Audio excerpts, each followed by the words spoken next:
来乡亲啊，今仔日开始代替订火车票有新的规定，本地是14天前会当注文火车票，即摆要放宽到28天前，所以早起的订票量就增加到5成。所落来的中秋到国庆的连假，马拢通啊提前到9月初来注文。你好，请问可以买9月2号的票吗？ 9月2号今天可以呀。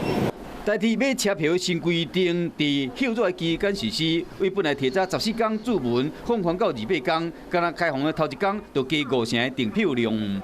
台铁从8月5号开始开放28天的车票预订，但是不含当天来算，所以28天之后到9月2号之前的车票都可以预订。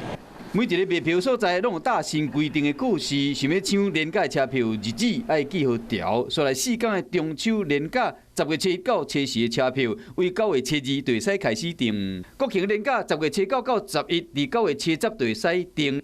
要到年底元旦节加跨年，为11月底到12月初都要抢票。 民众可以在这个订票期间内一次预订去回程的车票。它可以开放一部分啊，可能28天先开放一半，可能到14天再开放另外一半。到28天可能临时要确认就没办法订到车票或什么。